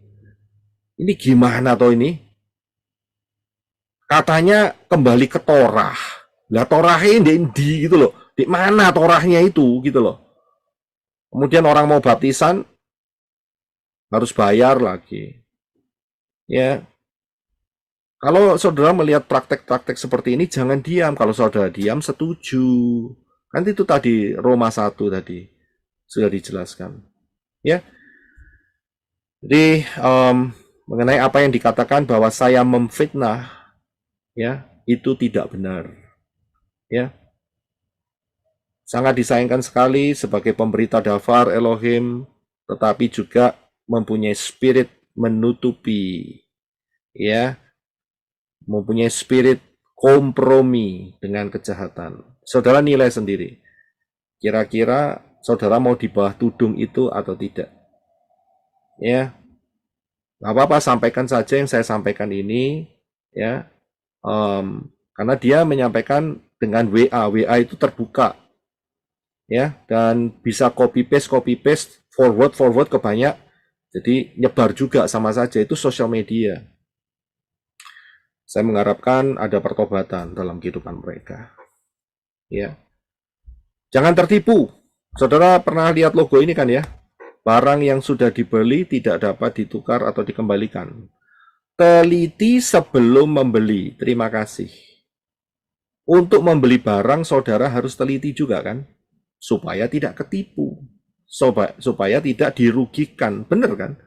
Kalau kita mau beli barang sesuatu ya kita harus cek dulu ini barangnya betul apa tidak. Nggak asal sudah dibungkus diterima begitu. Ya kan, beli kacang sudah dibungkus, udah ini kacang, iya kacang, begitu dibuka kulitnya doang, isinya nggak ada, lagi bagaimana? Emangnya makan kulitnya kacang, ya kan? Kan harus dicek dulu, dilihat, diteliti.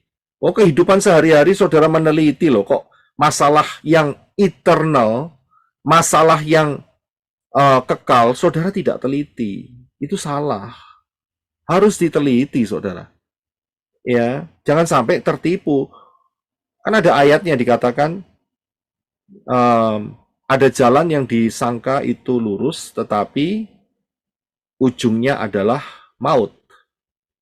Iya kan? Nah, kita harus lihat dulu ini benar apa enggak begitu loh. Jangan sampai setan menyelinap. Ya, kelihatannya di depan benar.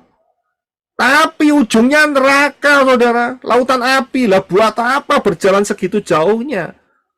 Sudah sampai di ujung. Loh, salah jalan. Gimana? Iya kan? Mau balik. Sudah ada kesempatan. Jadi jangan sampai ketipu.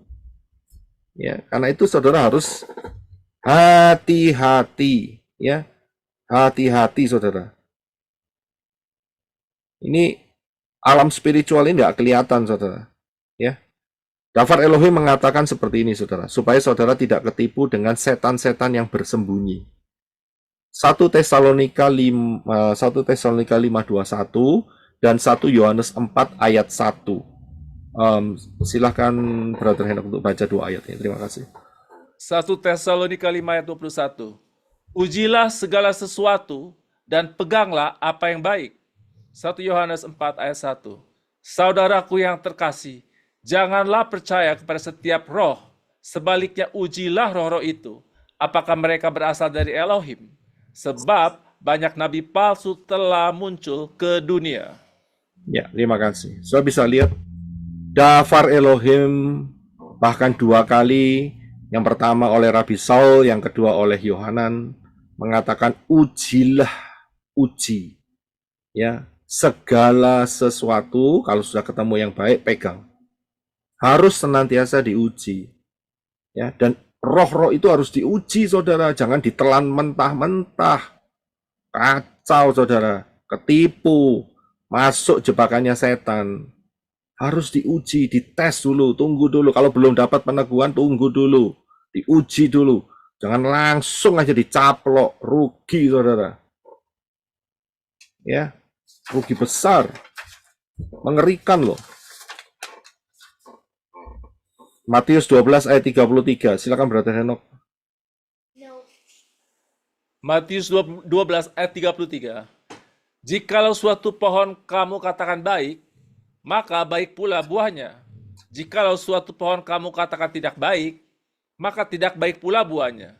Sebab dari buahnya pohon itu dikenal. Ya, terima kasih.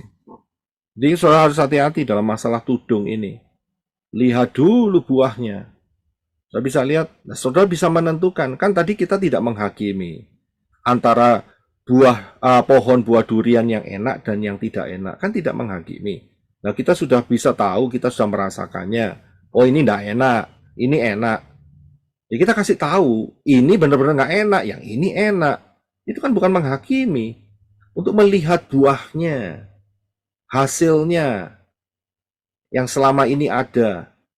Saya bisa lihat cabang-cabangnya, apa hasilnya, pengajarannya bagaimana. Ujilah segala sesuatu, diuji. Ya. Jadi harus melalui apa yang sesuai dengan Dafar Elohim. Pengajaran-pengajarannya itu diuji. Ya, jangan asal telan. Wah, asal telan ya kena saudara.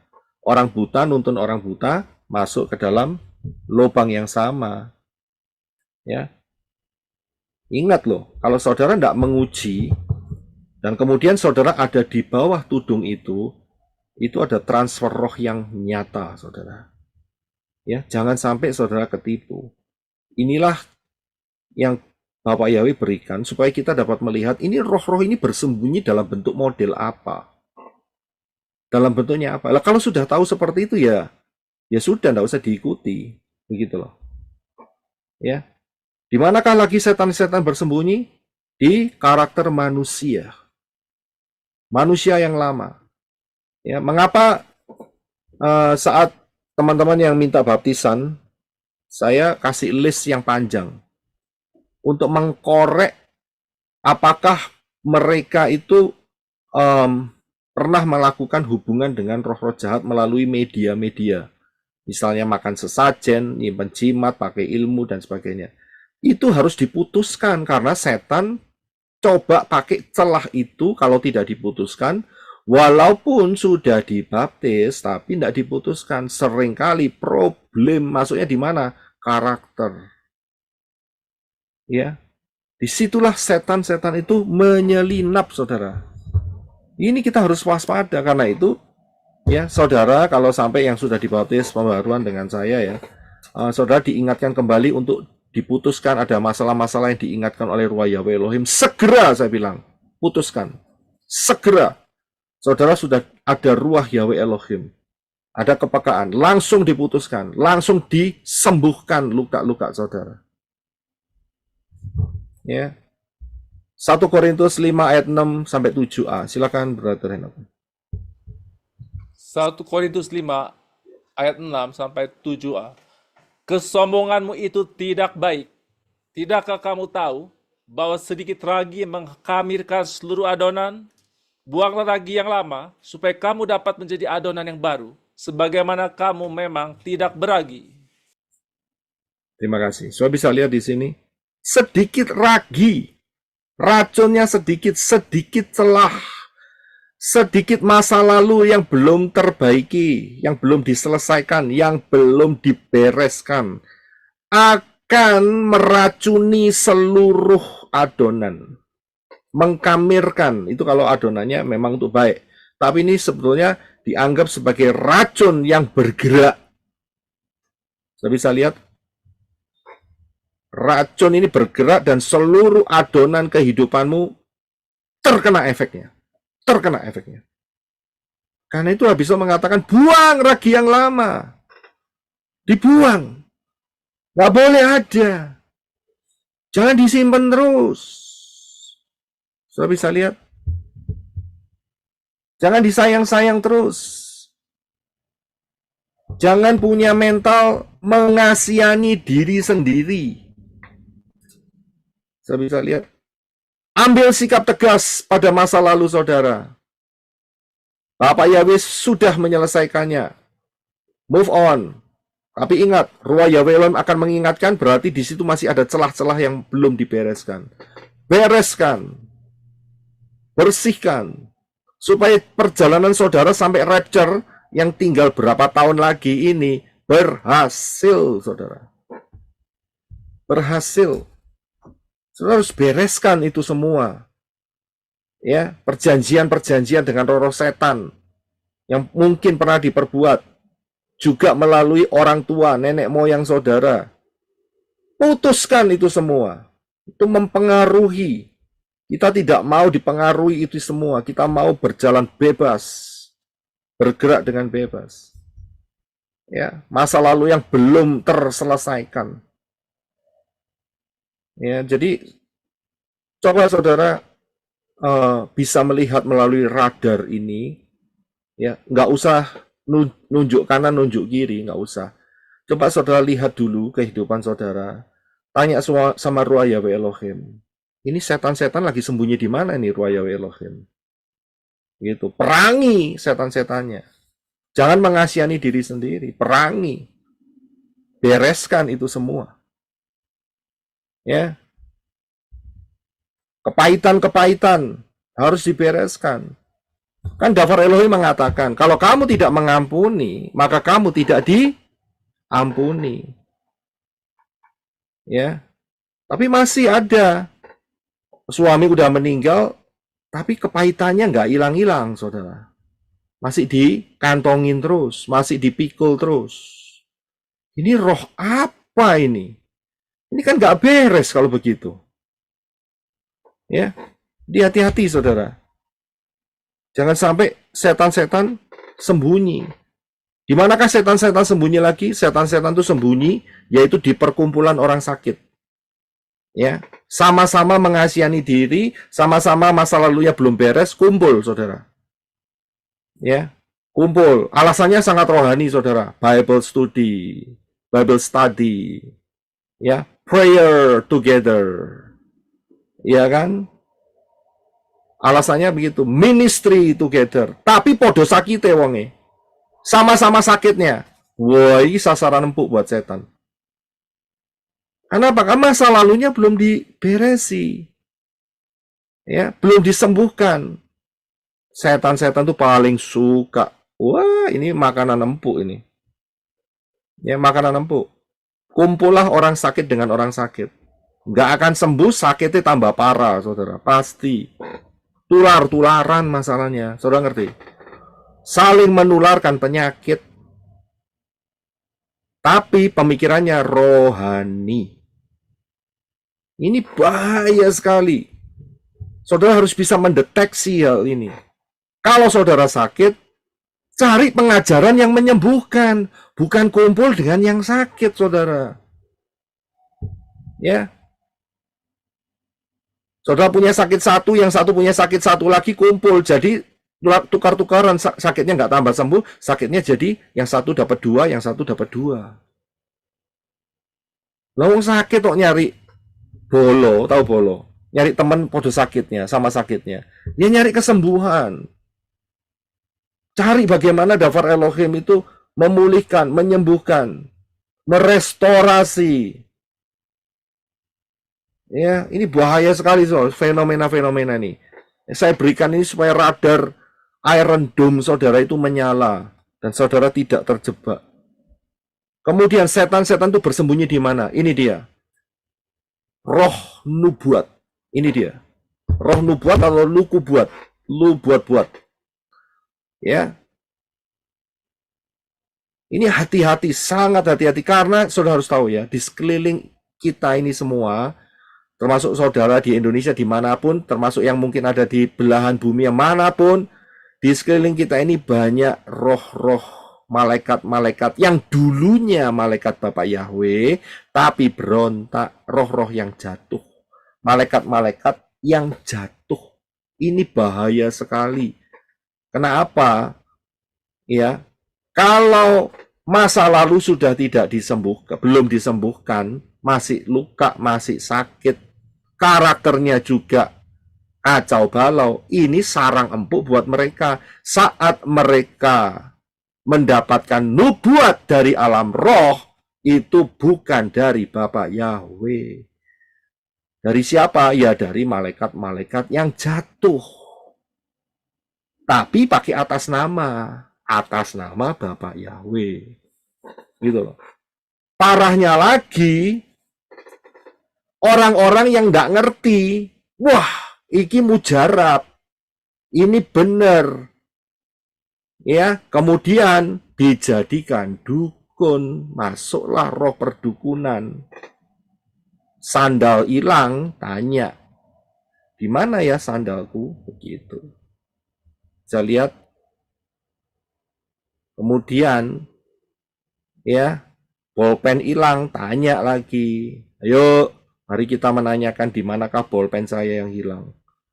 Ayo kita menanyakan di manakah kaos kaki saya yang hilang. Ya toh? Tanya lagi, jepitnya hilang. Tanya lagi, di mana jepitnya hilang. Ini hubungannya dengan roh perdukunan, saudara. Tapi pakai nama Yahweh. Setan senang sekali masuk jebakan. Saya harus kasih tahu ya, manusia-manusia Elohim, saudara hubungan langsung dengan ruah Yahweh Elohim. Dikatakan oleh Yeshua kan, aku akan minta kepada Bapa untuk mengirimkan rohnya Bapak Yahweh sendiri, yaitu penolong yang lain untuk tinggal di dalam kehidupanmu untuk selama-lamanya, supaya engkau tidak menjadi yatim piatu. Ruah Yahweh Elohim itu dicurahkan dalam hidup saudara. Tanya sendiri. Gitu loh. Ya kan? Tapi enggak.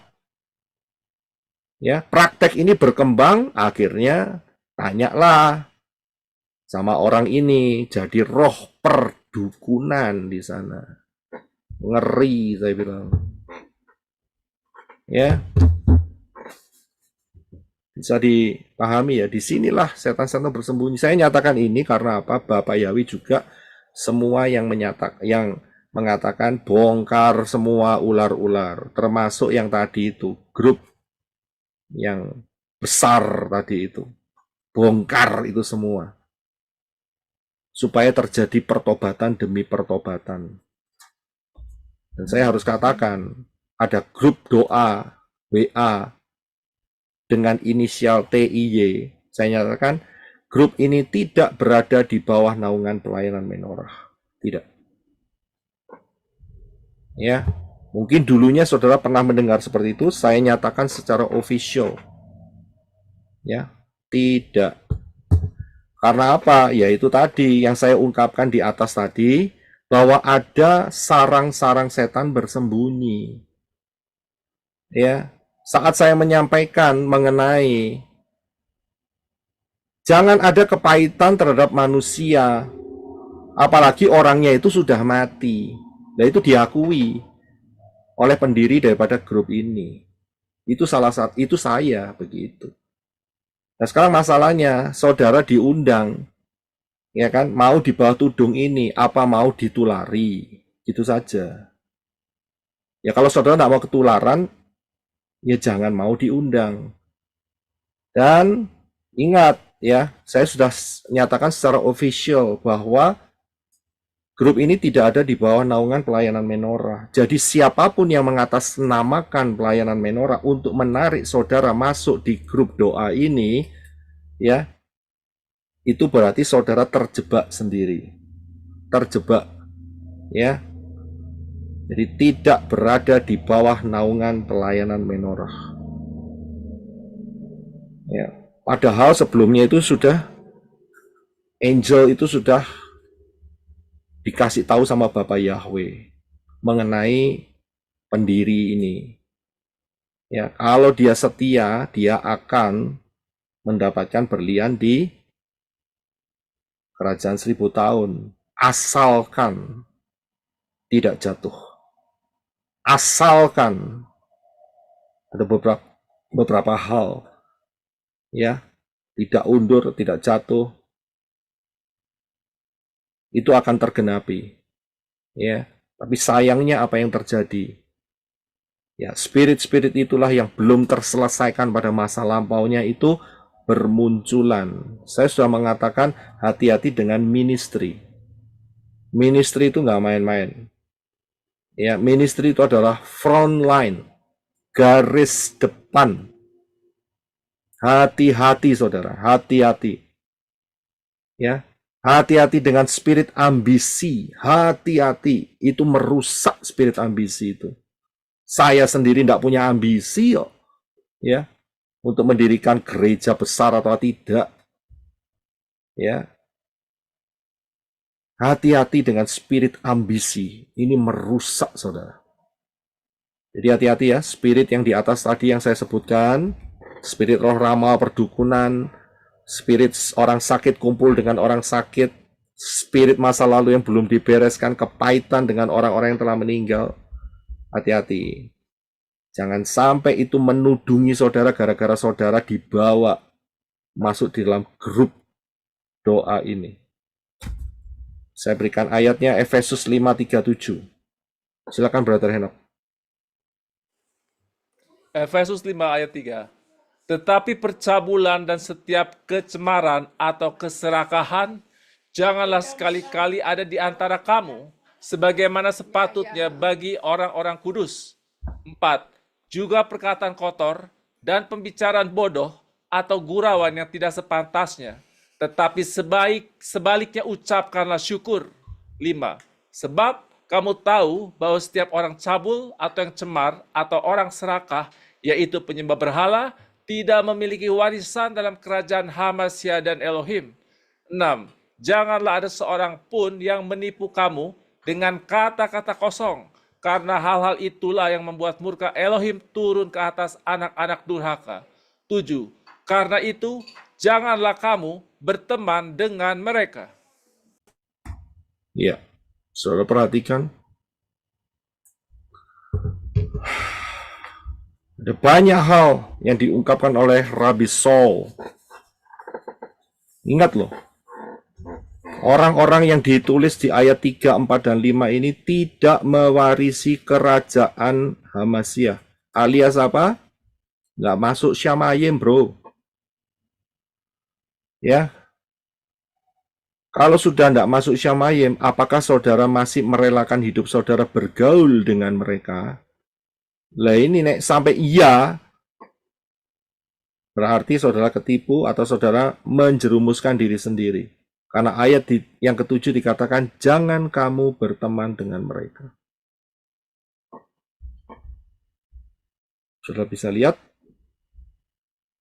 tegas sekali loh, Rabbi Saul di dalam memberikan nasihat mengenai hubungan dengan komunitas.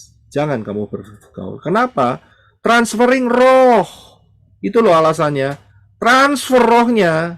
Nah kalau sudah transfer roh, bagaimana terjadi? Proses terjadi. Setan tuh nggak tinggal diam. dia terus bergerak. Ya, ingat, saya nyatakan ini semua kepada grup yang besar tadi dan grup yang kecil ini karena Bapak Yahweh yang menyuruh saya bongkar semua ular-ular. Ya tak bongkar, saudara. Saudara bisa paham? Ya, jangan sampai terjebak, saudara. Ini ada tudungnya, ini bahaya sekali. Rabi Saul aja 2000 tahun yang lalu, hampir 2000 tahun yang lalu ngerti kok. Ada tudung, ini bahaya sekali, ada transfer spirit. Ya, jauhi mereka karena apa? Kalau enggak, saudara akan terseret juga sama-sama masuk grup mereka. Ini masuk grup yang mereka. Tadi dijelaskan di ayat 3, 4, dan 5 tidak masuk Syamayim. Lah ya modiar, saudara, masuk Syamayim, saudara. Betul kan? 3M kan? Mate mampus modiar.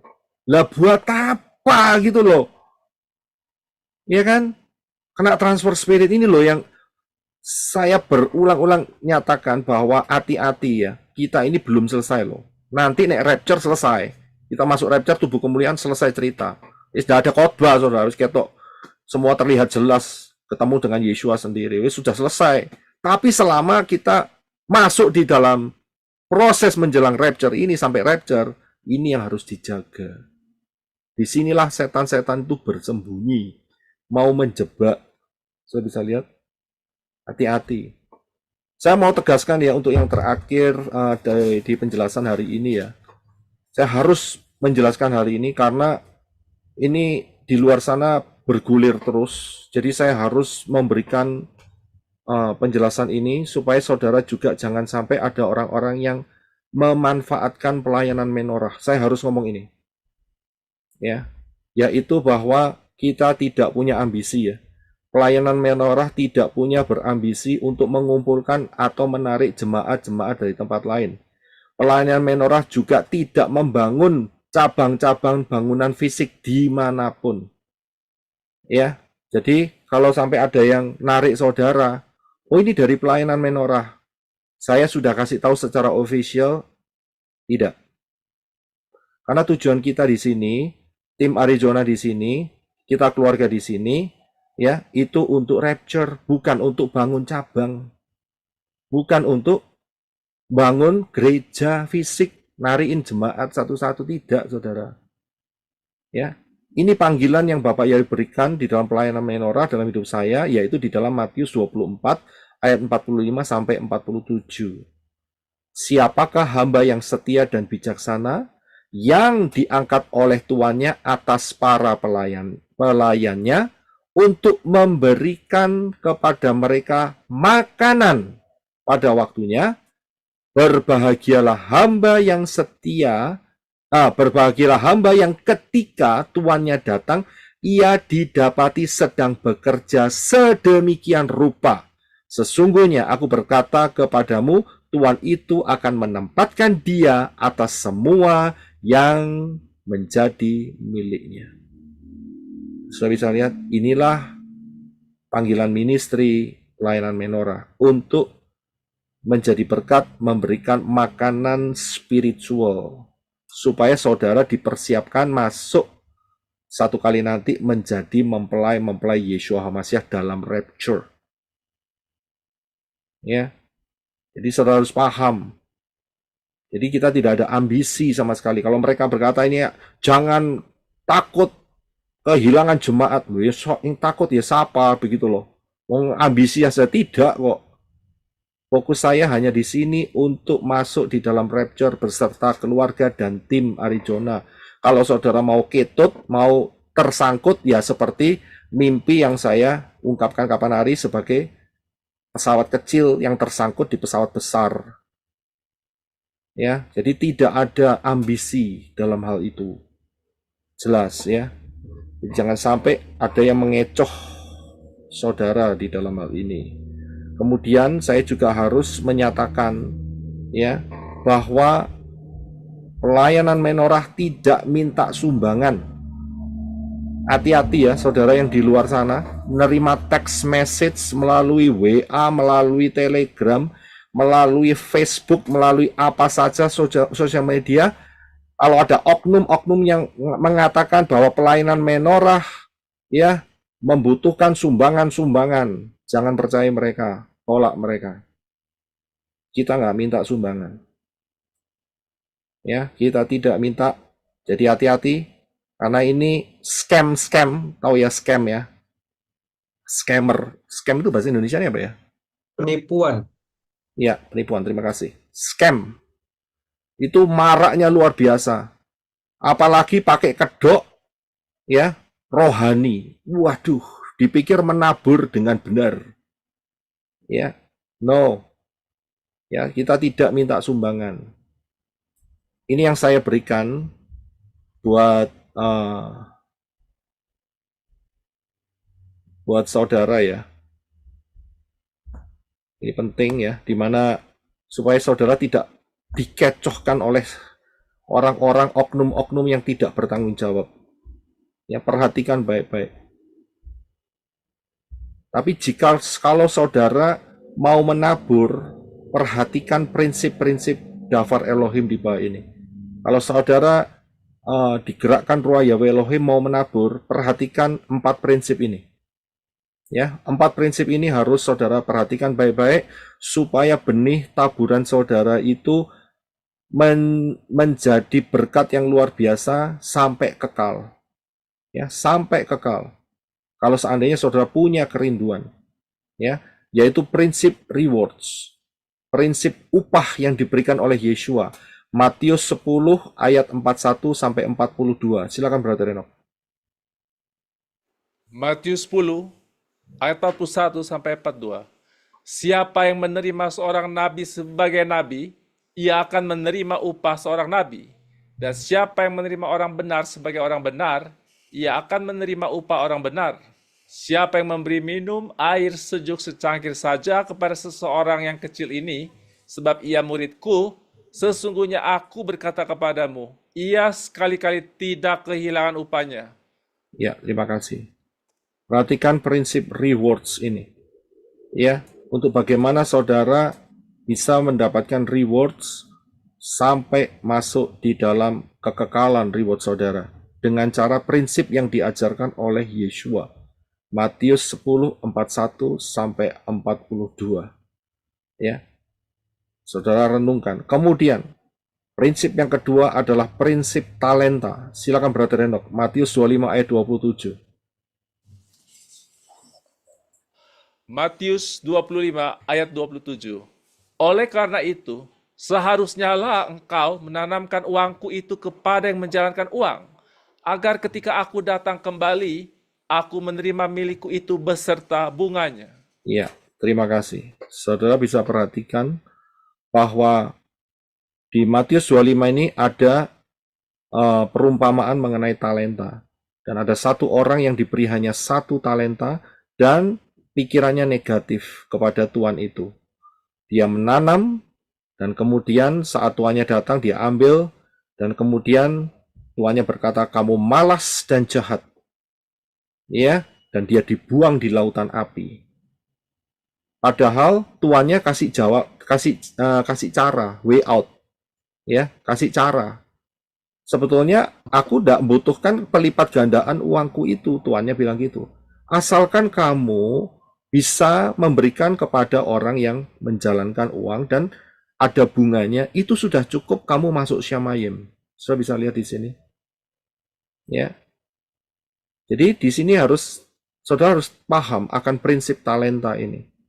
Ya. Mungkin saudara tidak mendapat kesempatan untuk bisa menyebarkan di sosial media, banyak orang dibaptis pembaharuan, baptis peneguhan, diselamatkan, ditumbuhkan. Tetapi saudara bisa menggunakan prinsip talenta ini untuk menghasilkan bunga dalam kehidupan saudara yang akan diberikan kepada Bapak Yahweh. Ini loh, ternyata sudah menghasilkan bunga, walaupun saudara tidak secara aktif membuka channel.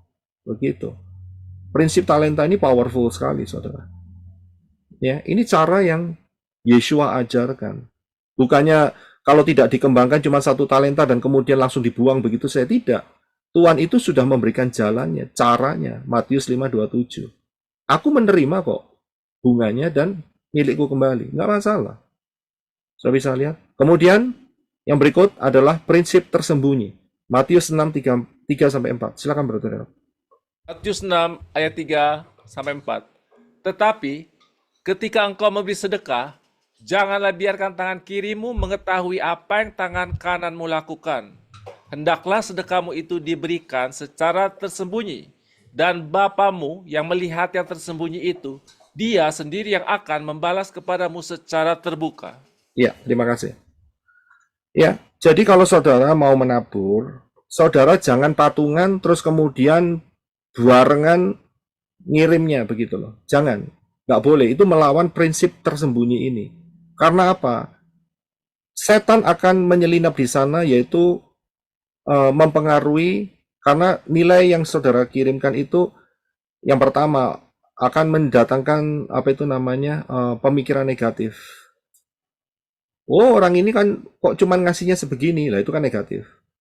Atau, wah orang ini ngasihnya banyak loh, nah itu kan pujian. Itu bahaya sekali saudara. Dan pujian diterima dari orang. Nggak dapat apa-apa, rewardnya habis saudara, karena saudara sudah menerima pujian dari manusia.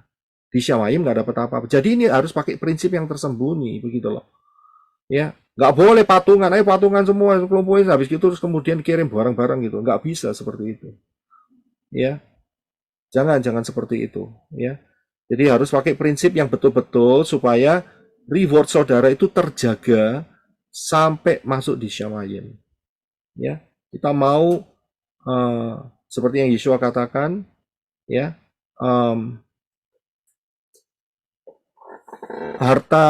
Simpanlah harta di Syamayim, karena harta di bumi ini banyak ngengat dan karat. Ya, harta yang di Syamayim yang kita harus perhatikan, karena itu kekal. Kemudian yang terakhir adalah prinsip ketaatan. Markus 12 ayat 42 sampai 44. Silakan. Markus 12 ayat 42 sampai 44. Lalu datanglah seorang janda yang miskin, dan ia memasukkan 2 peser, yaitu 1 duit. Maka dipanggilnya murid-muridnya dan berkata kepada mereka, Aku berkata kepadamu, sesungguhnya janda miskin ini memberi lebih banyak daripada semua orang yang memasukkan uang ke dalam peti persembahan. Sebab mereka semua memberi dari kelimpahannya, tetapi janda ini memberi dan memberi dari kekurangannya, semua yang ada padanya, yaitu seluruh nafkahnya. Ya, terima kasih. So bisa lihat ya. Perhatikan yang dikatakan oleh Yeshua. Ya, Yeshua memberikan pengajaran kepada murid-muridnya. Perhatikan, karena sebelum ayat ini dikatakan ada orang-orang yang lebih kaya, lebih mampu, itu memberikan penaburannya di bait suci. Tetapi itu tidak menarik perhatian Yeshua. Yeshua tertarik dengan apa yang dilakukan oleh janda miskin ini. Dan dia berkata loh, janda miskin ini memberi lebih banyak. Loh, padahal 2 peser, saudara. Bagaimana mungkin Yeshua berkata seperti demikian? Karena Yeshua melihat yang tidak kelihatan. Yaitu apa? Dia memberi dari kekurangannya. Tapi yang lain memberi dari kelimpahannya. Yeshua berkata, 2 peser itu adalah seluruh nafkahnya hari itu. Tapi dia memberikan penaburan dengan ketaatan. Dan ini yang menggerakkan hati Yeshua.